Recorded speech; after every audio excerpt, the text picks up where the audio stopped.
Bienvenidos y bienvenidas a la segunda sesión del Cineclub Online de Imajoven. Y hoy tenemos la suerte de contar al otro lado de las redes, al otro lado de Internet, con Mariano Sánchez Soler, escritor, periodista y cinéfilo. Bienvenido, Mariano. Aquí estamos, encantado. Hoy vamos a hablar de un documental que ambos teníamos un poco de reparo en verlo porque pensamos que quizá nos iba a afectar mucho su contenido. Es un documental que trata un tema delicado de nuestra historia, como es el silencio de otros, que está disponible en Netflix y que ha ganado recientemente 2 Emmys, entre ellos el mejor documental y el mejor documental político, aparte del premio al mejor Goya, al mejor documental y otros premios en diferentes festivales. Lo primero que quería preguntarte, Mariano, es tu impresión general sobre el documental. ¿Qué sensación te ha producido, tanto a nivel de contenido como de forma? Bueno, a mí me ha producido mucha emoción porque gran parte de lo que cuenta el documental yo lo he llegado a cubrir como periodista y he tenido Efectivamente. relación, he sido amigo de algunos de los protagonistas de ese documental y yo creo que además es un documental necesario, ¿eh? Necesario en cuanto a que parece que se ha instalado con mucho éxito entre nosotros el olvido de la realidad, la verdad, ¿no? Uh-huh. Y bueno, mi impresión es que es un gran documental siguiendo las pautas clásicas, ¿no? Del buen documental político, el buen documental de análisis. Me ha gustado muchísimo. Yo creo que aparte los dos directores tienen el acierto de trabajar sobre tres patas, sobre tres elementos importantes, que es la documentación histórica, hay imágenes de archivo impresionantes, también el tema de los testimonios y el tema de llevar, analizar de una manera casi en plan de thriller político un proceso judicial. No sé si estás de acuerdo que esas son las tres patas de este documental. Sí, son las tres patas y además con una cuestión que es el tiempo real. O sea, quiero decir que los autores han estado siguiendo el proceso mientras el proceso ocurría, que es el Uh-huh. tema de las querellas en Argentina por delitos de tortura, de lesa humanidad a personas españoles, ¿no? Uh-huh. Entonces, ese trabajo constante, ese estar en el sitio desde el primer momento, esa paciencia para construir el documental, yo creo que es lo que le hace que sea un documental tan vivo, ¿no? Y tenga tanta fuerza. Y desde luego Efectivamente. sí, son esas tres patas y además va saltando en el tiempo el documental, ¿no? O Uh-huh. sea, mucho acierto. Está el testimonio de las víctimas, el testimonio de personas que nunca se les ha escuchado, que nunca han podido hablar, y después está todo el proceso judicial, que es espectacular, ¿no? Uh-huh. Comentabas que tú cubriste como periodista muchos de estos acontecimientos y conociste a algunas de las personas que aparecen en el documental. ¿Qué nos puedes decir de tus recuerdos de aquel tiempo, de cómo viviste tú y tus compañeros periodistas esa época tan importante de la historia de España que, pues, por ejemplo, yo por mi edad no la viví? Bueno, la cuestión es que en la última etapa del franquismo, la violencia que hubo en la última etapa del franquismo, sobre todo sobre sectores estudiantiles y sectores obreros organizados que protestaban, ¿no? Ha sido muy fuerte, ¿no? Fue muy fuerte y ha sido silenciado. Eh, Luego llegó la transición, donde se terminó de silenciar todas esas voces, ¿no? Donde Uh-huh. además, con la ley de amnistía, las leyes de amnistía, que hubo dos, se consiguió tapar todas las responsabilidades. Era una ley de punto final, de hecho, como se llamó, Uh-huh. eh, todas las responsabilidades del franquismo, pero sobre todo de los policías, torturas, en fin, esa violencia por parte de determinados personajes, ¿no? Entonces yo lo viví, bueno, yo me fui a estudiar a Madrid en el 72, no voy a contar mi vida, pero en el 72 a la Universidad Complutense, quiero decir que lo viví de primera mano. Uh-huh. Bueno, yo he visto a Billy el Niño actuar, entrar en la facultad, ¿no? O sea, quiero Uh-huh. decir que es una metáfora, pero es así, ¿no? Efectivamente. Y bueno, yo creo que el problema es que después se tapó totalmente durante la transición. Los, la derecha neodemocrática que venía del franquismo y los partidos mayoritarios de izquierda pues aceptaron unas reglas según las cuales pues se tapó, se silenció, se evitó cualquier provocación, cualquier elemento de mirar atrás, ¿no? Entonces, bueno, yo creo que el documental lo bueno que tiene es que repara. El cine tiene una fuerza espectacular, ¿no? O sea, esto es una crónica muy emocionante de cómo, contra viento y marea, determinadas personas decidieron denunciar y contar la verdad, después de una vida de sufrimiento, en muchos casos, ¿no? Como María Martín, ¿no? Es un testimonio desgarrador, porque para colmo la mujer muere en medio del rodaje, ¿no? Porque era muy Efectivamente, esta mayor, con lo cual, anciana que va siempre vestida de negro, que tiene claro, dificultades el para hablar. documental, claro, el documental además tiene esa fuerza de que al ser un acompañamiento durante los años de lucha, de reivindicación, de juzgados y tal, pues también se va viendo el deterioro de las personas también, ¿no? Y se puede hacer una especie de metáfora, ¿no? Es como decir, bueno, eran los últimos testigos de algo que los poderes han querido silenciar, pero afortunadamente gracias a esta película esos testigos han podido decir la verdad, han podido mostrar su verdad, ¿no? Y mostrar su sufrimiento, y mostrar lo que pasó, y denunciar a los torturadores. O sea, todo eso tiene esa fuerza emocionante, ¿eh? Porque es cine, además es cine del bueno, ¿no? Esa fuerza emocionante de contar a la gente, sobre todo a los jóvenes, ¿no? Que se les tapó totalmente esta historia, porque ni en las escuelas, ni en los institutos, ni en los poderes culturales, nadie les había hablado de esto. De hecho, como tú bien comentas, es una ley de punto final, de olvido. Ellos en la película lo dicen continuamente. Es una ley de olvido que lleva un olvido no solo legislativo, sino social y educativo. Hay muchos testimonios de jóvenes que desconocen totalmente toda esta parte de la historia de España. Y sin embargo, en el documental también se dice que en otros países, sobre todo iberoamericanos, esas leyes de amnistía que se pactaron tras las dictaduras han sido derogadas. Sin embargo, España queda como un iceberg del lugar donde esto no ha ocurrido. Y se intuye o se insinúa en el documental el motivo por el que España esto no ha ocurrido.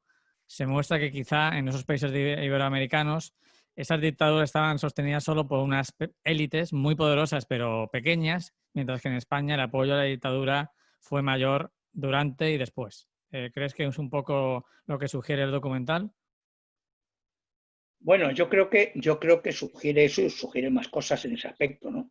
Yo creo que la diferencia entre las dictaduras latinoamericanas y el franquismo es su duración. O sea, las dictaduras latinoamericanas, a fin de cuentas, a los 20 años o 15, 20, 10 años, incluso inmediatamente, se ha podido plantear ese tipo de legislación, ¿no? Aquí fueron 40 años de dictadura franquista, de ellos 20 años de posguerra, de machaque a dos generaciones de españoles que con el miedo y luego fue los últimos 20 años de desarrollismo que significó que la gente empezó a vivir, ¿no? Gracias al capitalismo salvaje que se instauró, ¿no? Entre comillas, lo de empezó a vivir. Entonces quiero decir que cuando llega el final de la dictadura hay un pacto entre las izquierdas mayoritarias y lo que es el segundo escalón del aparato franquista, que son los que algunos habían sido ministros, pero la mayoría habían sido directores generales, gente así. Entonces, claro, eso hace que el pacto del olvido sea mucho más grave, porque es la izquierda la que pacta con la derecha post-franquista para que no se hable de nada de eso. Es la izquierda la que acepta esas reglas del juego. Eso hace que el efecto, la posibilidad de derogar alguna ley se encuentra con que los segundos que están en contra de tocar nada, de moverlo, son la propia izquierda mayoritaria, ¿no? Entonces, claro, es muy difícil hacer eso en una situación así. Yo creo que el documental tiene esa fuerza de desvelar, ¿no? La gente abre los ojos ante algo que está ahí y parece que no, ¿no? Porque nadie les dice que está ahí. Parece que no pasa nada cuando resulta que hay mucha gente sufriendo. Tú date cuenta que si hablamos de 120.000 enterrados en fosas comunes, en cunetas, pues son muchos, son muchos. Y si pensamos que los familiares de esas personas han estado durante toda su vida sabiendo que estaban ahí sin poder hacer nada. Y si sabemos que además cuando llegó la democracia ese tema se borró del calendario político, pues bueno, estamos desvelando algo muy, muy importante, ¿no? Porque claro, las heridas hay que cerrarlas, pero no hay que cerrarlas muriéndose los protagonistas, ¿no? No sé si me explico. Hay que cerrarlas de Efectivamente. verdad, democráticamente, ¿no? De hecho, Entonces, claro, en el documental se afirma que el olvido impuesto puede llevar a más violencia, más que a otra cosa, o no va a claro, solucionar porque los problemas. vamos a ver, es que mira, Juan Gelman, el poeta, decía una vez, dijo, lo contrario del olvido no es la memoria, lo contrario del olvido es la Ujú. verdad de la memoria, en la memoria de la verdad. Lo primero que hacer es no contar mentiras de lo que fue la dictadura y lo que ha sido todo. Lo primero que hay que hacer es asumir las cuestiones históricas que están documentadas, están aceptadas en el mundo académico, en el mundo de la historiografía. Lo primero que hay que hacer es aceptar, y es la verdad lo que hay que contar. Entonces yo creo que aquí, además, a mí me ha gustado mucho el documental porque además los primeros planos, que es el cine, Ujú. como tú bien sabes, lo sabes mejor que yo, que tú eres más experto que yo en esto, son primeros No te planos. Es el creas. plano, bueno, es el plano central del cine. Ujú. O sea, cuando tú ves un rostro humano, ¿no? Lo que decía John Ford, ¿no? O sea, voy a filmar un rostro humano. Para eso se va a Monument Valley a poner a John Wayne con una gorra. Un Ujú. rostro humano, lo más increíble que se puede filmar. ¿No? Y entonces aquí tú ves a la gente cómo se emociona en su propia, de tanta soledad, ¿no? De Ujú. tanto silencio, tanto vacío, ¿no? Ver al torturador que vive en tu calle, ¿no? Ujú. O a 2 pasos de tu calle. Eso es muy fuerte, eso es muy fuerte. Ver que no pasa nada, ver que O que ellos tenían vives en la razón. calle vives en una calle que lleva el nombre El de general Yagüe, un... Exacto. pero que tenían razón, entre comillas, esos torturadores y policías violentos y servidores de la ley y el orden violentos, dicen, no, cuando vengan los otros seguiremos nosotros aquí. Ujú. Y de hecho así pasó. Entonces, claro, todo eso Efectivamente.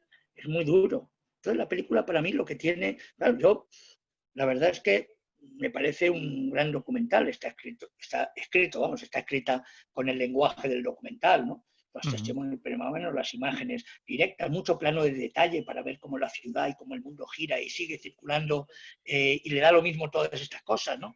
Ujú. Y luego es un documental internacional, porque hace esa comparación que has dicho tú, ¿no? O sea, se va a Argentina, se va a Chile, en fin, quiero decir que sí que compara, ¿no? Pero sobre todo Contextualiza la guerra claro, civil para mira, aquellas personas de otro hay mundo, un de otros momento, países que no lo sepan. mira, hay un momento en el documental que se reúnen algunas de las víctimas de Ujú. que han denunciado torturas y tal, en que José María Galante, Chato Galante, que Ujú. ha sido uno que falleció de coronavirus, por cierto, Ujú. hace unos meses, explica lo que a él le pasaba, cómo lo torturaban, y luego dice, es que yo soy un ser humano. Yo Ujú. pensaba, mientras estaban haciéndome eso, colgándome desnudo, dándome Ujú. golpes y tal, decía, bueno, pero es que yo soy un ser humano. Eso Ujú. es tremendo. Ese momento en el documental es ¡buah! Sí, el Espectacular. momento que dice que ya ni siquiera mantuvo silencio por ideología, sino por la rabia Rabia. de que no lo estaban tratando como ser humano. Pues desconocía el Exactamente. dato y qué curioso, ¿no? Que después una persona que ha resistido tantas cosas al final se lo ha llevado por delante el maldito coronavirus. Un homenaje para él Bueno, ya porque está, desconocía ese dato. claro, pero Chato era un hombre, un dirigente político, era un hombre con nivel político, entendía por qué le pasaban las cosas, no se lo habían encontrado por casualidad, ¿sabes? Entonces, claro, esa fuerza, es la rabia que él habla de esa rabia política, ¿no? Es decir, Ujú. hemos construido la democracia, hemos leyes modernas, nos hemos puesto a la altura de Europa y resulta que esto sigue sin resolverse. Ujú. Esto sigue ahí escondido y tratan de que no exista, ¿no? Eso es espectacular para mí. Es muy emocionante, muy emocionante. Para quienes hemos vivido un poco lo que fue la última etapa de la dictadura militantemente con la Universidad de Madrid Ujú. y los que hemos vivido la transición también de una forma militante, pero como periodistas, ya como viendo las cosas y analizando las cosas, es un gran documental. Una cosa que me llamó mucho la atención y también a mi compañera Flavia, que además es mucho más joven también, era el hecho de que aparecen imágenes que están ahí en los archivos, pero que nosotros desconocíamos. Por ejemplo, Arzayuz dando un Sí, discurso a favor del olvido, lo cual nos sorprendió claro, muchísimo. todo. También nos sorprende mucho que la famosa frase atado y bien atado no es un titular posterior, sino que Franco dijo que estaba atado y bien atado y me Sí, recordó claro. al claro. documental de nuestra querida Cecilia Bartolomé, que tiene un díptico sobre la transición y uno de ellos es Atado bien atado. Y luego el discurso del rey, dando legitimidad al alzamiento del año 36. Son cosas que por supuesto ocurrieron, pero nos han sido silenciadas a nuestra generación. Y yo nunca había visto esas Pero imágenes. no solo han sido silenciadas, sino que se ha interpretado otro discurso distinto al que fue. O sea, se ha contado otra historia. O sea, porque eso es documento puro y duro, en estado puro, no es interpretación de las palabras, no son las palabras puras y duras, pero se ha hecho un mensaje distinto a eso. Se ha hecho un mensaje según el cual todo eso no ocurrió. Lo que pasa que es por el pacto de consenso, lo que llamaron el consenso, que fue lo que marcó la Constitución, marcó todo el proceso preconstitucional, marcó todo el desarrollo económico, político de este país. Y Sí, para los yo Mariano, fíjate tú, a continúa. pesar de ser un documental que hablaba de cosas que yo he conocido como periodista, porque a Carlos Eslepoy lo conocía, a Chato también, o sea, personalmente, bueno, me ha dado me ha abierto los ojos ante algunas cuestiones que no había pensado. Porque no es simplemente, claro, para llegar a una democracia consolidada, primero hay que limpiar bien el patio. O sea, podemos tener una democracia formalmente equiparable a todas las democracias europeas, eso es evidente. Pero claro, si se confía en que los protagonistas se van a morir y no va a haber, y eso se va a acabar por inanición, pues es mala praxis, mala praxis. Tú piensas que, por Efectivamente. ejemplo, el movimiento por la memoria histórica, todo el que hay actual, en todas las asociaciones, el tema de las cunetas, ¿no? Bueno, son los nietos de las víctimas los que han estado peleando organizativamente para eso, los nietos. Porque los padres en gran medida lo que tienen era miedo. Exceptuando casos como el de María Martín, los padres tuvieron miedo siempre, porque el miedo lo aplicó la dictadura de una forma en vena, lo metió en vena a lo bestia, ¿no? Y ese miedo es el que ha hecho que dijéramos, bueno, ahora no es el momento, más adelante.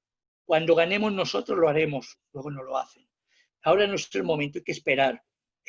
Hay peligro, hay fuerzas involucionistas que quieren cualquier cosa para dar un golpe de Estado y restaurar un sistema dictatorial. Todo ese tipo de miedos es lo que hizo que no se sacara absolutamente nada por la propia política.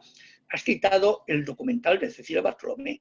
El documental de Cecilia Bartolomé, que son dos años, cámara en hombro, en directo, recogiendo todas las sucesos políticos en España, ¿no? De la extrema derecha, la izquierda, las izquierdas, los asociaciones de vecinos, hay un trozo donde ya se habla de las cunetas.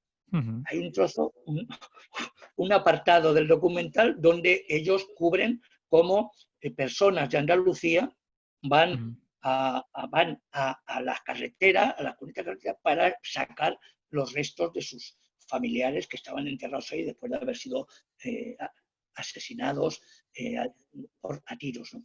Ya está el tema de las cunetas, de la memoria histórica, está planteado y es un documental 79-80, si mal no recuerdo. Ya está planteado el tema, pero cuando luego gana la izquierda, bueno, ya veremos, no es el momento, ¿no? Cuando gana el Partido Socialista, no es el momento, más adelante. Esto está el golpismo, está tal. Siempre excusas. Entonces, ahora un poco ver que esta película existe porque dos personas hace 6 años pusieron una querella y consiguieron en 5 o 6 años que fueran más de 300 las personas que se querellaron para sacar para denunciar a los torturadores y sacar a sus familiares de las cunetas, es espectacular, ¿eh? Y es lo que cuenta el documental, como primera querella, la única vía que hay internacional es esa, y cómo 2 personas denuncian. Y al cabo del tiempo resulta que se consigue ampliar, convertirlo casi en un movimiento social, ¿no? Sí, quizá lo que estabas comentando de esa carencia en relación a a otros países es el hecho de que este documental, al final, es un documental de producción, de coproducción española, pero lo ha hecho Almudena Carracedo, que es una española, pero que lleva mucho tiempo en Estados Unidos, y Robert Bajar, que es un norteamericano, y además es un documental que sí está en Netflix, se puede ver, pero no es un documental al que se le haya dado mucha difusión en España y ha sido mucho más reconocido en el extranjero. Creo que es un dato muy revelador, ¿no? Sí, bueno, está en Netflix, pero no lo destacan mucho, ¿eh? Hay que No, buscarlo. ¿Eh? Hay que buscarlo mucho en documentales y hay que recorrer mucho hasta encontrarlo. ¿Eh? sí, O sea, sí. no está en primera fila diciendo aquí está el documental. Bueno, es el cine, la fuerza del cine. ¿Eh? A lo mejor si no hubiera intervenido Almodóvar y su hermano Agustín en la producción, pues a lo mejor tampoco hubiera tenido el recorrido que tuvo cuando es un documental estupendo, ¿no? Lleno de vida, lleno de fuerza. ¿No? Ujú. A No mí sé, me, esto es el cine.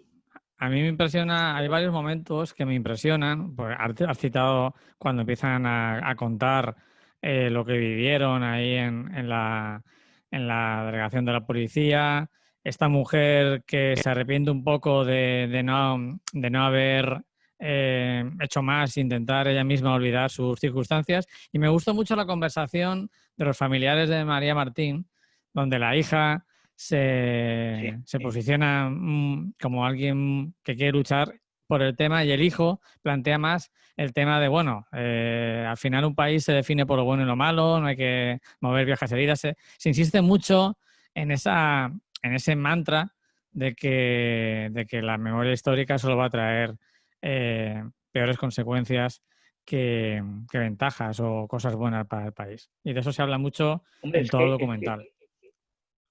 claro, pero es que vamos a ver, es que la propaganda es muy fuerte, es que ese es el discurso permanente, absurdo, Ujú. ¿eh? En que dice que si si olvidamos todo, Ujú. vamos a ir mejor, claro, pero el problema es que tú no eres la víctima, es que el problema es que la reparación de las víctimas en cualquier conflicto es fundamental, no se Ujú. cierra, no se puede cerrar algo sin reparar a las víctimas, que lo que quieren es reconocimiento, simplemente ni siquiera, y recoger los huesos de sus antepasados, yo qué sé. Ujú. O sea, no es una petición tan bestial, ¿no? Tan Ujú. imposible. Y luego ese discurso, claro, es un discurso de alguien que no tiene conciencia de la realidad. Porque la única manera de resolver las cuestiones es justamente esta. La única manera es que se haga justicia de una vez y se limpie ya de una vez todo el pasado y que la gente pueda enterrar a sus muertos, ¿no? O sea, que es lo último ya, es lo último ya. Ujú. Antes has hablado y has destacado que estoy de acuerdo contigo, todo el tema de la fuerza de los testimonios, de las conversaciones, de filmar en directo lo que está ocurriendo en ese proceso. Pero bueno, siempre está bien que escuchemos también alguna crítica constructiva, como la que nos ha enviado, no quería dejar pasar, ya que nos envían una pregunta para ti. Pues Jacqueline Cruz, Vaya. que es investigadora especializada en cine, que ha visto el documental varias veces, ha publicado un artículo académico comparándolo con un documental que yo no he visto, que se llama, de Héctor Faber, que se llama Lesa Humanitat, que también trata un poco el mismo tema, un poquito anterior. Y quería preguntarte lo siguiente. ¿Qué opinas, Mariano, de que haya tantos diálogos escenificados como reconstruidos, cuando los creyentes reciben determinadas noticias, cuando Emilio Silva va a casa de Ascensión Mendieta, etcétera? ¿Crees que de alguna manera le resta verosimilitud y credibilidad a la película? ¿Crees que le resta No, yo creo que verosimilitud no, y porque credibilidad? tampoco es una, ¿cómo te diría yo? Tampoco es una reconstrucción, pero tampoco es una escenificación. Yo no veo ningún problema, al revés. Date cuenta que prácticamente gran parte de la película gira alrededor de Carlos Slepoy, como abogado, que es el que hace todo ese tipo de cosas, y por otro lado, también va por los primeros querellantes, ¿no? Los primeros Ujú. denunciantes, que es Chato Galante, o el primero. Entonces yo creo que no, yo creo que eso no está mal. Porque Ujú. aparte es que no es una significación, es casi una reunión donde ellos discuten estos temas, ¿no? Ujú. Entonces ellos hablan de todo ese tipo de emociones. De todas formas, el efecto del documental es el silencio de otros, ¿eh? El Ujú. silencio. Ese es el gran problema que ha habido, el silencio, el silencio. ¿Eh? De todas maneras, Que además es un agradecer. silencio y es un silencio cómplice. Ujú. Cuidado. ¿Eh? porque primero no era el momento, ahora no. Y si no, ahora no, ¿cuándo? Lo que decía Primo Levi en uno de sus libros. ¿Cuándo? Y si no yo, ¿quién? ¿No? Claro, exactamente. Pero bueno, yo no lo veo menor, porque además también el documental tiene un hilo temporal bastante importante, ¿no? Va viniendo, yendo y viniendo en función del discurso, ¿no? Entonces yo no veo problema en eso. De todas maneras, agradecer a Jagger Include su pregunta y agradecerle también que nos haya descubierto este documental Lesa Humanidad del 2017, que yo no conocía y que si está más o menos accesible, por supuesto, Mariano y yo vamos a ver para complementar porque seguro que también es un documental muy interesante. Vamos avanzando un poco, si quieres. Sí, Mariano, dime. No, el hecho de que este documental no sea muy conocido, por lo menos para nosotros, a lo mejor es que nosotros somos un poco, en fin, siendo cinéfilos como somos, pues bueno, también habla mucho de cómo se tapa todo, ¿no? Efectivamente. Vamos a hablar un poco también de la persecución que muestra la película a los hijos de los represaliados, el tema de los niños robados, ese término que prácticamente es terrorífico de que se pensaba, ¿no? El doctor Nájera pensaba que había un gen rojo que se transmitía de padres a hijos y que había que eliminarlo. Era la época de los nazis, pero es que era la época de los nazis, del nazismo, el momento más álgido del racismo convertido en arma política de exterminio, ¿no? Entonces, seguía esa pauta. En España había muchos nazis, muchos personajes como Vallejo Nájera que eran nazis directamente y que lo aplicaban, ¿no? Lo que pasa es que el tema de los niños robados es un tema que se ha continuado en el tiempo. Se ha continuado en el tiempo porque ha habido hospitales donde se ha hecho eso en función de... Primero era política, ¿no? Política en cuanto a quitárselo a las personas republicanas y hacer ese tipo de robo, pero luego se estuvo haciendo en función de la moral, ¿eh? Yo, de hecho, como periodista me acuerdo que hice en el 80 y tantos un reportaje en tiempo sobre el hospital, de un hospital de Madrid, no digo el nombre, que en ginecología se dedicaban a eso, a recolocar niños, ¿no? Madres solteras, mujeres que se habían quedado embarazadas que no tenían recursos, se los recolocaban ilegalmente. Los niños teóricamente morían en el parto. Se ha seguido, es una práctica ideológica, ¿no? Por parte, también había sectores de la iglesia ahí metidos y ese tipo de ideología ultraderechista, ¿no? De hecho, lo que más sorprende es que cuando realmente empezó a saberse todo esto fue ya en democracia. O sea, y siguió ocurriendo en democracia y eso es lo que más llama la atención. Pero Luis, es que no había libertad de expresión bajo la dictadura. O sea, vamos a ver. La dictadura era una dictadura sin libertad de expresión, sin periódicos independientes que pudieran hacer periodismo. Eran unas cadenas de funcionariados y gente del régimen, funcionarios trabajando en los periódicos. O sea, no había posibilidad, los gobernadores civiles controlaban los contenidos de los periódicos. Estamos hablando de la falta de libertad de expresión, es justamente cuando llega la libertad de expresión a partir de los 70, sobre todo finales de los 70, ojo, porque la censura estuvo funcionando hasta el año 77, esas cosas raras de este país. Es cuando se ha podido escribir sobre todo esto. Es que el problema que hay es que estamos hablando de cosas, de sucesos que empezaron o que ocurrieron hace 40 años o 80 años, y no hemos podido hablar de eso a la gente. Ese es el tema. Por eso es tan necesario hablar ya, porque vamos a esperar a que estemos en el siglo XXI, no XXII. Estamos ya en el siglo XXI, en el primer cuarto del siglo XXI, casi acabando el primer cuarto. Pero por favor, ya toca, que este país limpie un poco lo que tiene pendiente ahí, que la historiografía cuente los hechos, la verdad de los hechos. A mí me ha gustado mucho lo que has destacado de que este documental podría quedarse solo en el contenido, pero es un documental cinematográficamente muy poderoso, tanto en la forma como en el fondo, en la manera en que plantea las situaciones y en la búsqueda de documentos históricos. No sé si te impresionó, a mí me impresionó a nivel de calidad técnica esas imágenes de ese pueblo, creo que eran de la Castilla-La Mancha, a principios de los 60, que aparece ese festejo taurino, además creo que inteligentemente introducido por la directora para un poco, pues para contextualizar el tipo Sí. pues de vida que se llevaba en Bueno, España. tiene bastante conexión, ¿eh? La violencia tiene muchas formas de expresión, ¿eh? Cuidado, tiene Efectivamente, bastante conexión simbólica, además, muy simbólica. por eso De te todas digo, formas, sí, hombre, es que hemos avanzado. Tú piensas que no solo es esa parte, es que la parte de las manifestaciones al principio, cuando habla de la lucha contra el franquismo, las manifestaciones están arregladas, están mejoradas la calidad. La calidad es nefasta. Era nefasta. O sea, tengo que decir que la tecnología ha hecho que podamos ver bien algunas escenas, por ejemplo, de cargas policiales en manifestaciones estudiantiles y tal.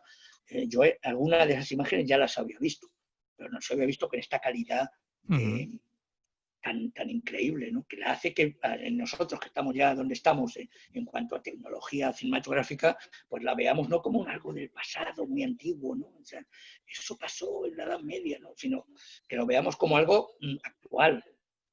que yo le leí una A entrevista mí, a mí con... una cosa, sí, perdona, a mí hay ¿Sí? una cosa que me hizo mucha gracia, entre comillas, lo de gracia. El Ujú, uniforme de los policías chilenos ujú, eran grises, como los de... eran grises. ¿Por qué? Porque los uniformes se vendían, porque había un ujú, comercio de ropa militar. ujú. Cuando la secuencia, ¿te acuerdas? La Sí, secuencia sí, en que sí, entra sí. una furgoneta, empieza a tiene unas chicas y todo esto, que eso está también eh, con una calidad increíble. Bueno, parecían policías españoles de la época, Ujú. parecían, ¿eh? Curioso eso. Es que yo creo que como has dado en el clavo, para la directora, en una entrevista comentaba que era muy importante rescatar esas imágenes y digitalizarlas y darles esa calidad, precisamente para lo que tú comentabas, para que el espectador, sobre todo joven, no lo vea como una cosa totalmente del pasado, Pleistoceno. del Pleistoceno, sino que lo viera como imágenes que parecen mucho más recientes de lo que son, y creo que es un gran acierto al respecto. Yo creo que también. Y Porque bueno, el documental tiene una unidad estética, ¿eh? No ujú, hay, no hay altibajos, te quiero decir, ahí se lo han trabajado eso, bueno, desde mi punto de vista, ¿eh? Tiene una ujú, unidad estética, ¿eh? No hay, normalmente ponemos imágenes de los años 40, 50, 60, 70 y salen en blanco y negro, movidas, poco definidas las imágenes, ujú. aunque sean en color, aunque Sí, sí. estuvieran en color, con el color desvaído, o sea, sin embargo, no, ha habido un trabajo ahí de que todo esté muy, muy presente, ¿no? Y es un acierto, desde luego. Yo creo que eso hace que el espectador, yo digo, sobre todo el más joven, pueda conectar mucho con la historia y con lo que se está narrando, porque es verdad que en el pasado no se podía hacer, pero cuando tenías una imagen de buena calidad, otra horrenda, otra regular, perdías ese totum estético que hace que, sobre todo al público actual, le enganche. Yo creo que sí, yo creo que la película es muy unitaria en ese aspecto, yo creo que está muy bien trabajada y luego ese relato que hay cronológico, pero al mismo tiempo saltando de momentos, es muy, muy bueno. Vamos, yo, fíjate tú, yo teniendo en cuenta que es un tema que he cubierto como periodista, las noticias, he hecho noticias, que conocí a algunos de los personajes que salen, de las personas que salen protagonistas de esta historia, Ujú, verlos ahí me ha emocionado, me emocionó. Porque veía eh, algo, toda una vida de lucha, por lo ujú. menos dejas un legado, una vida de lucha, de intentar la verdad, ¿no? Lo de Mendieta, la mujer esta que consigue por fin que los huesos de su padre, ¿eh? Bueno, Mendietas, esta esfuerzo señora es... con 80 y tantos años se va a Argentina para hablar con la jueza y dar el testimonio. Todo ese tipo de cosas tan emocionantes, Ujú, tan increíbles, están ahí. Y eso hay que ser muy insensible para no darse cuenta del valor testimonial y político, pero sobre todo ujú. testimonial de una generación que tiene este documental. A mí me emocionó mucho la historia de esta mujer, la que viaja a Argentina con 80 y tantos años, que eso me resultó realmente emocionante. Y también esa fraternidad internacional de un abogado argentino y una jueza argentina que podrían, pues muchos personas pueden pensar, pues yo para qué me voy a meter Vale. en algo que está a tantos kilómetros, pero las ves absolutamente implicadas y la jueza, que es una persona profesional, con una formación básicamente pues en derecho y demás, la ves que lo ha vivido como ser humano y que la ha emocionado. Dice, tengo que ser objetiva, profesional, Sí. pero dice, si los jueces españoles pudieran escuchar estos testimonios, quizá lo verían de otra manera, ¿no? Eso fue algo que me emocionó Sí, yo especialmente. estoy de acuerdo, estoy de acuerdo. Y luego ves la larga trayectoria de luchadores como Carlos El Lepoy, el abogado, Ujú, como Galante, la, la- la larga trayectoria de lucha por la democracia, por la verdad, por la justicia, ¿no? El ujú, ponerse con los débiles, ¿no? Los caídos, ¿no? Las víctimas. ujú, Esas personas, las víctimas son personas que enseguida se tapan, se esconden, ¿no? ujú. El poder los esconde, ¿no? El poder Sí. tapa a las víctimas, los esconde, parece, intenta ¿eh? que En no algunos moleste, momentos no me golpee, recordó a la película Camada Negra. Algunos momentos por cuando ejemplo. se muestra esa parte de la sociedad. Un director que habría que revisar, porque Gutiérrez Aragón no sé qué ha pasado, que se han olvidado de él. No sé, ¿eh? Gutiérrez Aragón, que es el director de esa película. Esto es una nota a pie Sí, de página. sí, sí, pero bueno, está bien reivindicar directores. Y bueno, no sé si quieres comentar algo más. Vamos ya terminando, que ya te hemos robado bastante tiempo. Pero no sé si quieres comentar El algo más tiempo, sobre el documental. el tiempo es oro hablando contigo, no te preocupes. No, la verdad es que yo creo que ya lo he dicho todo, ¿no? Yo lo que recomiendo a la gente que es que lo vea, que puede verlo en Netflix, no sé si en alguna otra plataforma o Creo que si está solo en aparece en Netflix. algún... En Netflix está así, Ujú. pero bueno, a lo mejor se puede ver en algún tipo de certamen, tal, que no se lo pierda, porque es su vida, es nuestra época, ¿no?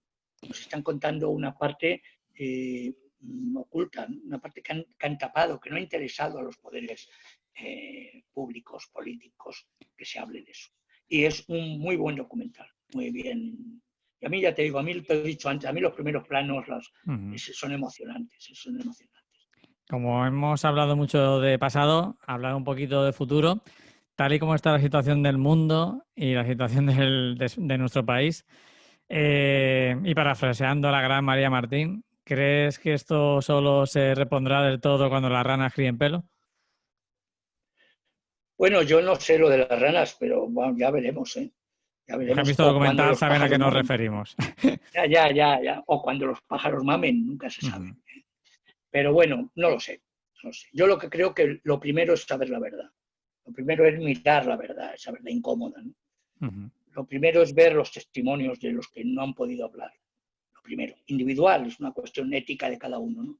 Y luego, pues bueno, ya veremos si se toman soluciones políticas.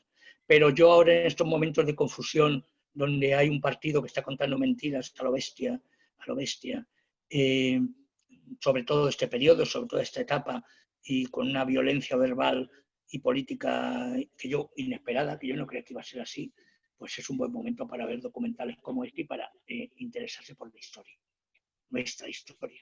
En fin. Muy bien, Mariano. Pues muchísimas gracias por este tiempo tan estupendo que hemos pasado recomendando este documental, porque al final el objetivo es recomendar el documental y que lo vea la gente, que es para eso se ha hecho. Y muchas gracias por tu tiempo, por tu dedicación y hasta la próxima. Un abrazo, Mariano. Hasta la próxima, Luis. Un placer.